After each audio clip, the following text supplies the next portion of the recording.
Hello everybody and welcome to the channel. So today we do have very important topics to talk about, and we are first going to talk about La Liga. So according to Cope, they have said that La Liga will return on Friday, June 12th, where La Gran Derby between Sevilla and Real Betis will take place. La Liga will communicate the complete calendar to all its clubs on May 28th. And so this is some huge news right now. All we need is for the confirmation for this to actually happen. But these are the plans, and I know that this will happen. This will move forward because this is a plan that has been planned for weeks. The original plan was to start on June 19th, but for them to do it 7 days earlier is really telling us a lot about how La Liga wants to move forward. And right now they want to move forward fast, and I love it. And not just that, but they do want to capitalize and restart La Liga with a big match, and that is Real Betis versus Sevilla. And again, what a way to start La Liga. Having Real Betis and Sevilla play as our first match for this league is a dream. It doesn't even have to be FC Barcelona or Real Madrid or Atletico Madrid. Real Betis and Sevilla are both amazing clubs that I would love to see together to represent our first match in this league. Now, the one thing to keep in mind are the players to watch in this match, and that's going to be Emerson and Carlos Elenia, because these are two players who are linked to FC Barcelona. And look, regardless where Emerson and Elenia are going to be next season, even though that has yet to be decided, there is one thing for sure, and that is that Barcelona, the club, is going to be watching these two players. Because if Emerson or Carlos Elenia do end up impressing in this match, then Barcelona will come knocking at the door twice. The only worry I have is like what happened to Todibo when Schalke and Borussia Dortmund did play, because honestly Todibo looked like he hasn't been playing for years, and he also looked like he was unable to cope with many of the players against Borussia Dortmund. He even looked out of position. But again, it's still very understandable why he was in that way, why he was in that form, because when you don't play a real competitive match for 2 months, you will be out of rhythm. That is why we saw Todibo like that. But as for Carlos Elenia and Emerson, let's hope that they try their best and put out their best performances, because again, Barcelona is going to be watching this match. And even though Emerson and Carlos Elenia are not greatly wanted by FC Barcelona, if they do put up a great display, Barcelona will be considering either of these two players. And also we will be discussing the La Liga calendar that's going to be announced on May 28th, so we can see who Barcelona will be going up against. And maybe not just Barcelona, we might talk about Real Madrid, Atletico Madrid, Real Betis, and many other clubs, because at the end of the day, I'm very happy that La Liga is going to be back. Now moving on to the next topic of the day, and we are going to talk about Ivan Rakitic. So according to Miguel Rico, he said Inter Milan and Juventus have both said no to Ivan Rakitic. So the reason why we're seeing this statement here is because Barcelona and Inter Milan and Juventus have all been greatly negotiating over the past 3 to 4 weeks, and Barcelona have been trying to include players in whatever deals they are trying to make. And one of the hottest players that we have seen trying to be included in these deals are players like Nelson Semedo, Todibo, Vidal, Arthur. But the one thing that really stood out to me is that Ivan Rakitic was never heard of in these rumors or these deals as much as Semedo, Todibo, Vidal, and Arthur. And honestly, I'm very surprised that two teams like Juventus and Inter Milan rejected a player like Ivan Rakitic, because Rakitic can provide great value to both of these teams. But I believe that it came down to two reasons why these two teams, Inter Milan and Juventus, rejected Ivan Rakitic. Because again, it's very strange that they did reject this player, but here are the two reasons. So the first one is, I think that Inter Milan and Juventus tactically studied what he can bring to the club. So like for example, Juventus have Pjanic, and if we look at the stats here between Pjanic and Rakitic, we can see that Pjanic is a complete upgrade of Ivan Rakitic. And so for Juventus to see this, they're going to ask themselves and say, why would we want to switch Ivan Rakitic with Pjanic when Pjanic gives the exact same things that Ivan Rakitic brings to the club, but Pjanic over exaggerates on that. And so I want you guys to like really take note that Ivan Rakitic did have less games than Pjanic. But to really study this graph, Pjanic really just overpowers on everything that Ivan Rakitic provides on the field. We can see how much better Pjanic is on deep progressions, key passes, passing, and this is coming from a team that does not pass as much as FC Barcelona. So it could be for tactical reasons, right? And then the second reason why they could have said no is simply because Inter and Juventus believe that they can negotiate for better players players from FC Barcelona, like Arthur Melo or Nelson Semedo. And so Inter Milan and Juventus have their reasons. They say, no way we're going to get Ivan Rakitic. We have seen how many players Barcelona are putting on the market. There are better alternatives. We know Barcelona's financial situation. We know that they greatly need funds in order to get what they want to get in this summer. And we know how desperate they are. So we can renegotiate with FC Barcelona. And I believe that is what's going on between Inter Milan and Juventus with FC Barcelona. Now, I do want to pull up a report that came out about 2 hours ago. So this is very new. It says here, according to Radio Marca, Sevilla have decided to sign Rakitic this summer. The Croatian is very keen on the switch. Rakitic cost somewhere around 20 million euros. And now we are finally seeing the first statement of Sevilla being interested in Ivan Rakitic. And the main reason why this statement is so appealing is because Rakitic has stated that if he were to ever move out of FC Barcelona, it would only be for Sevilla. But now hearing this, I believe that Sevilla is willing to put around 90% of their funds towards Ivan Rakitic. And this is only telling us that Sevilla highly trust Ivan Rakitic's services. They know what he can provide. He has played for that team before, and we're going to have to wait and see how all of this unfolds. The reason why I'm saying that is because 4 to 5 weeks ago, we did have the sporting director of Sevilla state that it is almost impossible for Sevilla to bring in Ivan Rakitic because of the pandemic issue that greatly affected that club. So we're just going to have to hold on to this rumor for now. We don't know if it's officially confirmed from other credible and reliable sources that Sevilla will be trying to get Ivan Rakitic, but we will be following up on this transfer saga between Sevilla and Ivan Rakitic. But if this turns out to be true and Sevilla does want to pursue Ivan Rakitic, this will greatly help fund Barcelona's objectives this summer. And not just that, but most importantly, I think that is going to greatly help and give us a open spot in the team to like an academy player. So players like Monchu, Carlos Elenia, and even Oriol Busquets. But then again, we're gonna have to wait and see how all of this unfolds. I'm going to be updating you guys if a reliable source does confirm that Sevilla will be pursuing Rakitic, but that's where we stand with the player today. So now I want to move on to the next topic of the day, and this topic is going to be very quick because I want to address something really quick with you guys. So we are going to talk about Todibo. According to Sport, Todibo will be the first player to leave Barcelona this summer. Barcelona handled various offers for the player. Todibo won't leave for less than 25 million euros, and it should be remembered he was signed for only 1 million euros last year. And so right off the top, when I do mention Sport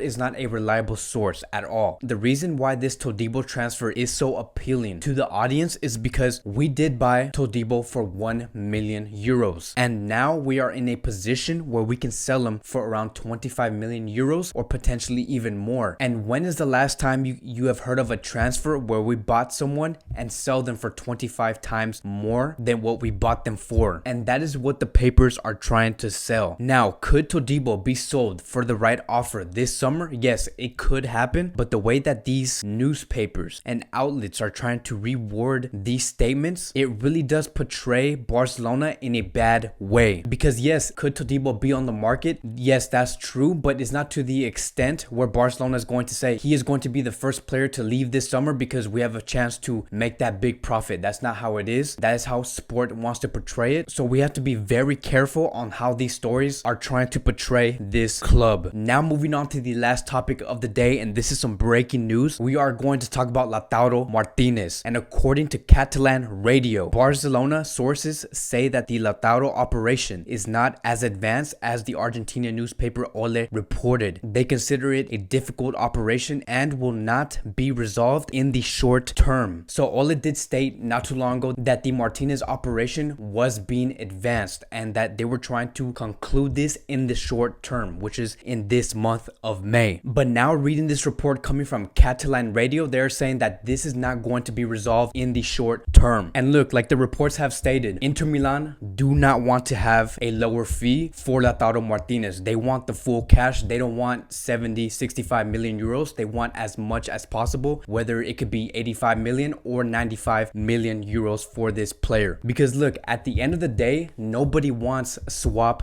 deals. The last swap deal that we had was against Ibrahimovic and Samuel Eto'o back in 2009. And now here we are looking at this report. The report from Ole is being considered as false, or or there is a change of direction in this operation. And we have to remember that the reason why this operation is so complicated is because Inter Milan are asking for 90 million and Barcelona do not have that. There is no way Barcelona is going to give 90 million this summer, especially this early in the summer. And as for the player that they are trying to include, it's Junior Firpo, and we don't even know if Junior Firpo will be willing to accept a move to Inter Milan, and that is why it is so complicated at the moment. So as of now, where do we stand on this deal? What is the final conclusion for today? As of now, the deal is not advanced. There is no agreement between Inter Milan and FC Barcelona. Nothing is going to happen in the short term, and right now Inter Milan are valuing Firpo over Semedo. The only good thing that we have right now and the only positivity in this agreement is that there is personal agreements between Lautaro Martinez and FC Barcelona. So that is it for today's Barcelona Daily News. Thank you guys so much for watching, and I will see you guys in the next video.